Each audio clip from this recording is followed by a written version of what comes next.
Hello everyone, so today we're going to be learning about DNA and we have an exciting activity for you guys to do at the end, so let's get into it.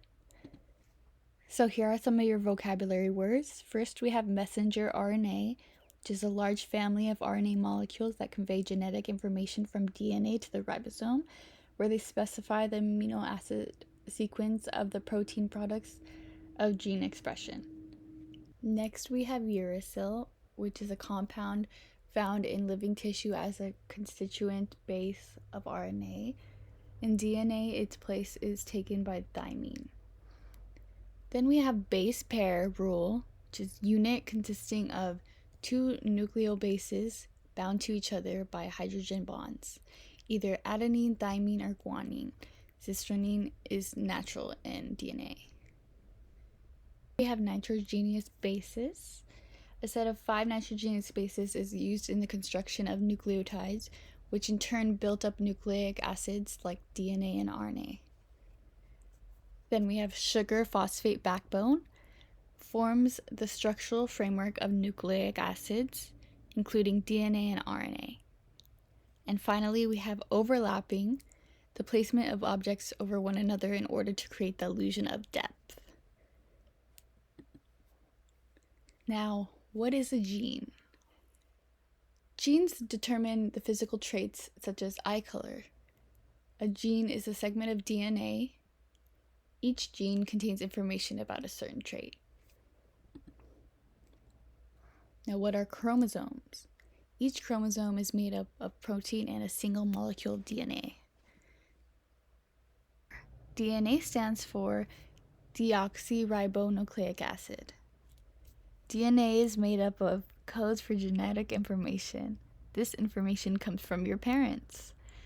This is why you may notice things that make you similar to your parents. DNA is what makes you, you.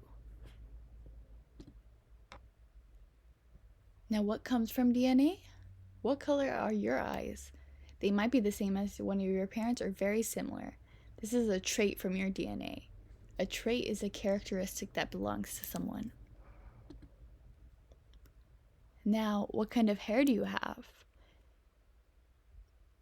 Is your hair similar to your mom or dad? This is another trait from your DNA. Everyone has different kinds of hair, and that's because all of our DNA is different and nobody's is the same, unless you're a twin. Twins share the same DNA strand. Identical twins share the same DNA code and their DNA is 100% the same. Fraternal twins, which are twins that don't look the same but still share the same DNA, but only 50% of it is actually the same. Can you curl your tongue? This is another trait that you would get from your parents. Try to curl your tongue. Can you do it? You might be able to, but your friend might not. This is because you might have this trait in your DNA and everyone is different. Now, what does DNA look like? Your body is made up of cells, and inside those cells is a nucleus. And inside of that is chromosomes, and then inside of the chromosome is the DNA. The DNA is a double helix. On the outside of the double helix is the backbone, which holds the DNA together. There are 2 sets of backbones that twist together. The DNA double helix is also called the sugar phosphate backbone. The ones in the center have the letters on them are called nitrogenous bases. Each letter represents a different component, and when combined, they create a base pair. Guanine, the compound that occurs in guano and fish scales, and is one of the 4 constituent bases of nucleic acids. A purine derivative is paired with cytosine in double-stranded DNA. Cytosine is a compound found in living tissue as a constituent base of the nucleic acids. It is paired with guanine in double-stranded DNA. Adenine, a compound which is one of the 4 constituent bases of the nucleic acids, a purine derivative, it is paired with thymine in double-stranded DNA. And thymine is a compound which is one of the 4 constituent bases of nucleic acids.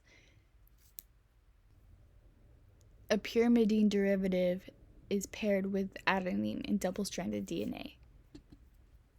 Remember, DNA is what makes you you.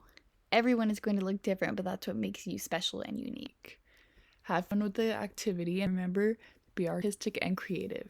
Hi everyone, I'm so glad you were able to make it here today. So we're going to start off by drawing a picture of you, yourself, holding DNA. So you're going to need a blank sheet of paper, and then you're going to start off by drawing a little head in the middle towards the top, and then draw the neck. And then I'm going to take a black colored pencil and use this to draw the outline of my lab coat, because we're going to be scientists today. So the lab coat's a little tricky to draw, but if you kind of just follow this example, it shouldn't be too hard. It looks like a rectangle just like that, and then you're going to do the same thing on the other shoulder. Trust the process because it'll all come together. I know it looks a little bit weird right now, but you're going to match that shape, and then you're going to draw the sleeves of the lab coat so it looks just like this. I'm going to make this arm bent, and this is the hand that's going to be holding the DNA, and then the other arm, the other sleeve is just going to kind of be hanging down.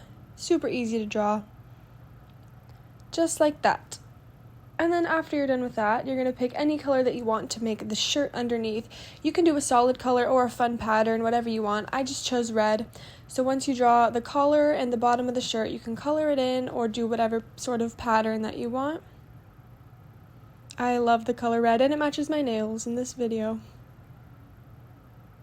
So once that is all colored in, you can pick whatever color you want for the pants next. Now I'm just doing plain blue jeans, but again, you can do fun colors, you can do patterns, you can do whatever you want. It doesn't even have to be wearing jeans. It can be wearing shorts or a skirt or whatever you want. Something that represents you, because remember, this is you that we're drawing. So I'm going in, coloring it in, plain blue jeans. And then after that, I'm going to make some shoes, and I'm going to make the shoes the same color as my shirt, just so it matches. But you can draw whatever kind of shoes you want. Tennis shoes, boots, flip-flops if you want. I mean, scientists don't normally wear flip-flops in the lab, I'm going to guess, but you could do that.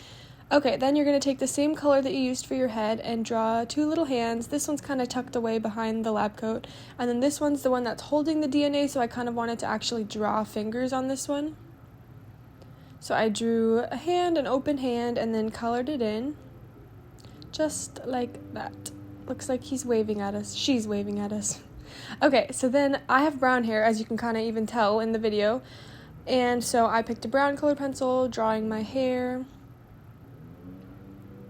just like that, part in the middle, coloring the hair in, and then once that is all colored in, I'm going to draw my eyes, and I just made them black circles in the middle of my head, and I made them looking at the DNA that I'm about to draw. So we have 2 eyes, and then I used the same skin color to draw a nose and a mouth, and I made the nose and the mouth a little bit darker, and then now that I'm coloring it in, I'm not going to color it in as dark, that way you can still see my nose and my mouth. So then after that, you're going to start drawing the DNA, and the first part is super easy. It's basically a curved line, kind of like a wave, kind of like a piece of spaghetti, whatever. And I made sure that I was holding it in my hand, and then the other side's a little trickier. You're going to start the same kind of curve, but opposite, a mirror image of the curve that you already did. So that way it looks like that. And then you're going to fill in the rungs of DNA in the middle, which are just straight lines in all the little circles that we made. And good job, everybody. That is your person. You're all done with that. So the next part of this project is the actual DNA model. So it'll look something like this at the end. And when you twist it, it looks like the double helix DNA. So what you're going to need are 2 red vines per student, and then some dots. And you're going to want to have 4 different colored dots, or whatever gummy candy you have, and you want to have 5 different candies of each color. So I have 5 green, 5 orange, 5 yellow, 5 red, and then you're also going to need about 9 toothpicks. So I started by color coding, sorting out the candies just like that, so it would be easy to pick from. The first that we're going to start out with is orange and green. So you take the 2 red vines, the toothpick, and then, I switched it, so the orange and the green are next to each other. Okay, so stick the orange one onto the end of the toothpick, and then stick a green one onto the other side. We're going to be kind of matching the little example that's on the right side of the screen. Once you stick them onto the toothpick, you stick each end of the toothpick into the 2 top of the red vines. That way it looks like a ladder. And then we're going to go with the next one, which is yellow on one side and red on the other side. And then once you stick those in onto the toothpick, you'll stick the toothpick into the red vines just like we did the first time. And remember that you want to keep the colors together. You want to keep the orange and the green together and the red and the yellow together, because this represents the adenine and thymine bonded together and the guanine and cytosine bonded together. So for this third one that we're doing green on one side and orange on the other, just like we did for the very first one at the top, except it's flipped. The colors are flipped. We started with green and then orange instead of orange and green. And then you're going to do the same thing. Instead of yellow and red, you'll do red and yellow, and then you repeat that pattern throughout the whole rest of the DNA, and you can eat whatever candy you have left over. And so it'll look like that, and you can twist it, and it becomes your double helix DNA. Thank you guys so much for joining me in this activity, and I hope you had so much fun.